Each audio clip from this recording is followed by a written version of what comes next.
There are some cars which are designed to be driven on everyday roads, and there are some cars which aren't.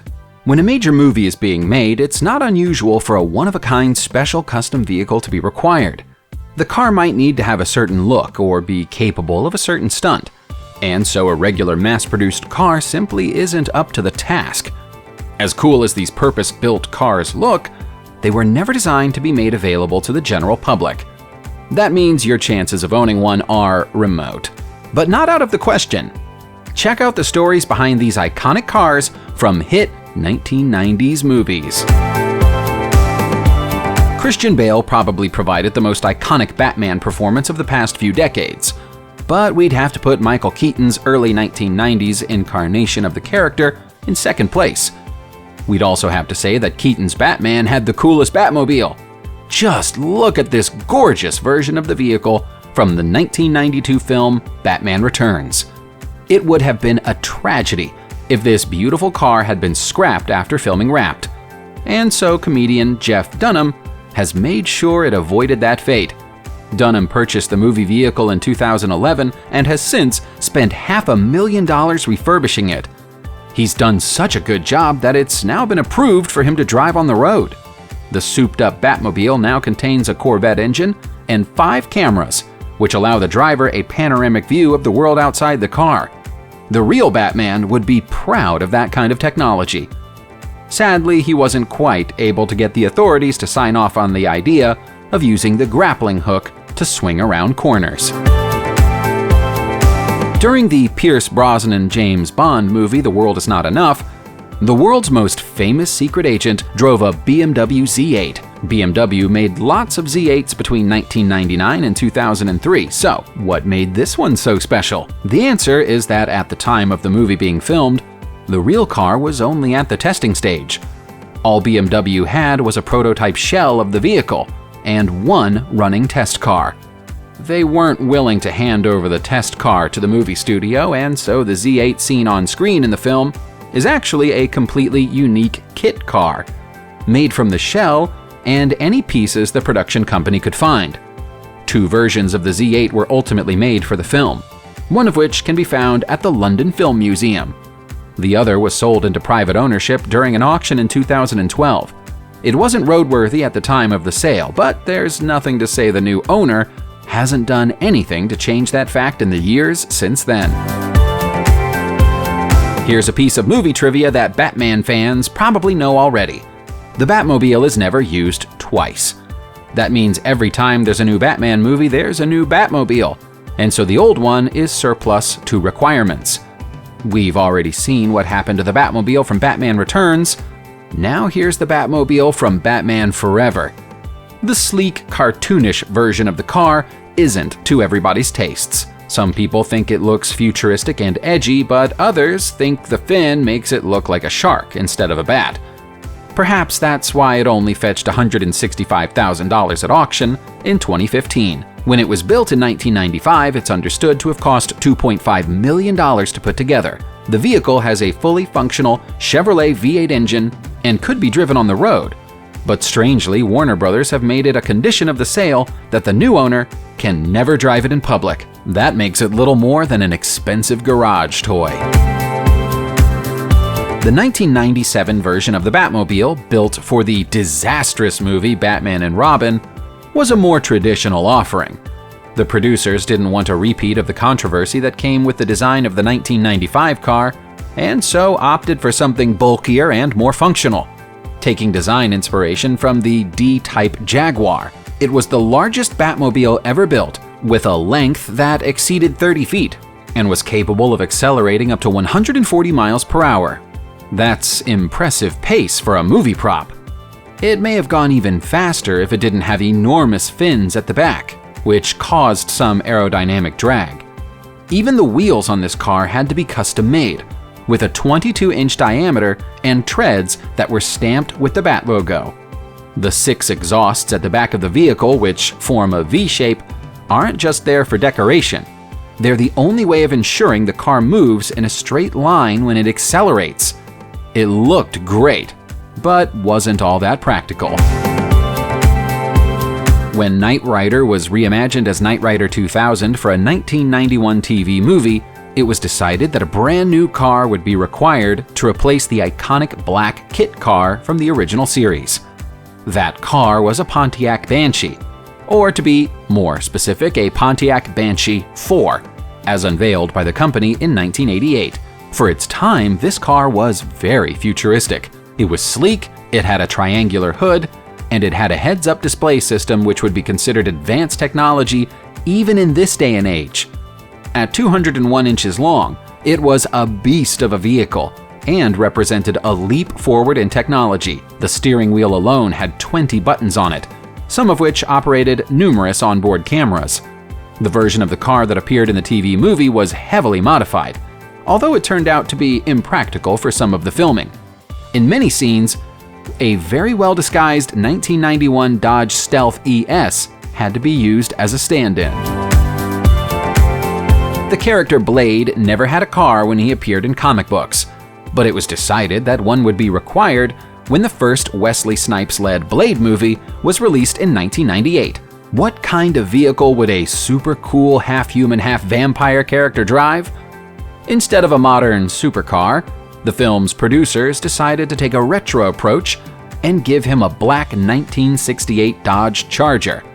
Externally, the car was completely authentic, but inside it was equipped with a variety of superhero weapons, including UV lights to melt vampires, and a holster upon which Blade could mount his shotgun.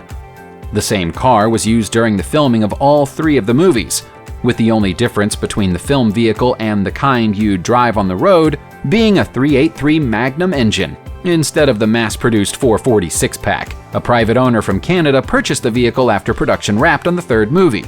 But by 2006, it was available on Craigslist for a mere $40,000. It's unknown what happened to it after that. The DeLorean is a car that was made famous by the Back to the Future movies.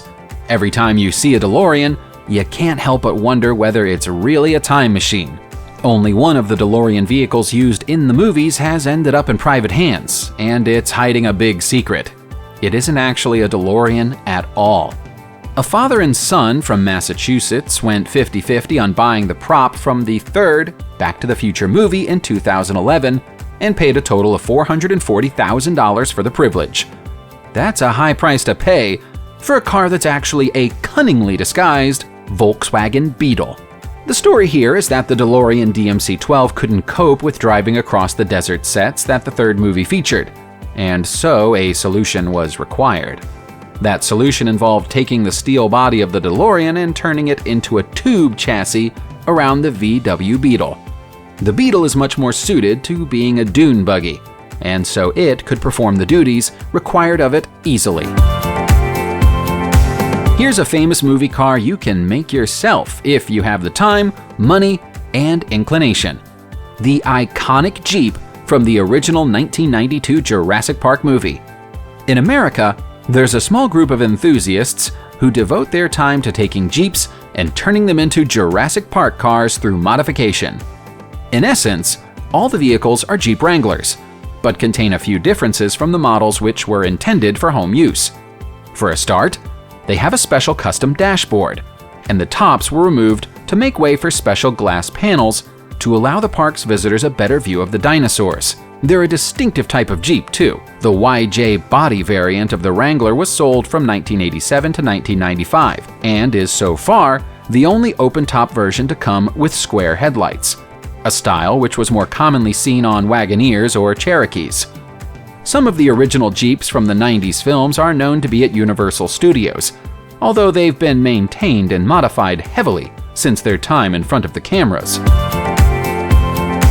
Men in Black was one of the biggest science fiction hit movies of the 1990s when it was released in 1997. The film starred Will Smith and Tommy Lee Jones as a pair of secret agents tasked with keeping the world safe from alien invasions, using all the latest technology to do so. What kind of space-aged vehicle would they drive around in then? Well, what else other than the 1986 Ford LTD Crown Victoria? In the film, the car contained a special button, which enabled it to enter turbo mode and drive upside down. Sadly, the prop car used in the film doesn't have any such magical powers, although it has been bulked up and modified to make it seem more high-tech. The prop turned up for sale on Craigslist a few years ago, along with a certificate of authenticity and a collection of other memorabilia from the film. Sadly, it only has 180 horsepower, so that turbo mode is out of the question. Most movie trucks from action films are large, powerful vehicles, but the one used in Universal Soldier was a cut above the rest. It was originally a Kenworth K100. Movie enthusiasts may already know that this is exactly the same type of truck that was driven by the T-1000 during the iconic chase scene in Terminator 2. But even the Terminator version of the truck can't hold a candle to this beast. A 2-inch coating of solid steel was applied to the K100 base and then sculpted to give the truck a futuristic military finish. Once that was done, an expanding 12-foot trailer was added to give the impression that the truck was wide enough to host the command post, which was supposed to exist inside of it. This reinforced model was used to shoot most of the scenes in the movie, apart from the climactic shot where it plunges into a canyon and is destroyed. That was a special effect achieved by using a scale model of the truck only 1/10 of the original size. That means that the real truck wasn't destroyed. But sadly, we don't have any information regarding where it might be now. There weren't many movies released during the 1990s that were funnier than Austin Powers' International Man of Mystery. If you've seen the movie, you already know that Austin's vehicle of choice was a 1970 E-Type Jaguar, which he'd had extensively modified to suit his somewhat eccentric tastes. In the movies, it's known as the Jaguar. Our British viewers don't need that word translating for them. If you're not British and you don't understand it, we're afraid it's too rude as a concept for us to repeat here. It took 400 man-hours for the producers of the film to convert the 4.2-liter Jaguar into a car worthy of a secret agent. The Union flag livery is the most obvious and visible piece of custom design work, but there's also a custom leather interior, a red convertible top which is handmade, one-of-a-kind floor carpets, and chrome wheels you won't find on any other Jaguar car. It's been seen on eBay a few times over the years and is now in the hands of a private collector. A baby blue AMC Pacer from 1976 might seem more like the kind of vehicle you'd take to the scrapyard instead of paying big money for. But that's only if you don't know the provenance. This particular vehicle is better known as the Mirthmobile. If that doesn't ring any bells, how about we tell you it hosted the most iconic version of Queen's Bohemian Rhapsody ever seen on a cinema screen? That's right, it's the car from Wayne's World. The car was originally pink, but was painted blue for its starring role. Other additions made specifically for the film include tow hooks, flame livery, and a hole in the roof that allowed for the licorice dispenser to be fitted. Sadly, the licorice dispenser was never really functional and is no longer inside the vehicle. It was last seen at a public auction in 2016, where it sold for a surprising $37,400. Subscribe to the channel, turn on the notification bell, and enjoy watching new videos on my channel. Thanks for watching and see you soon!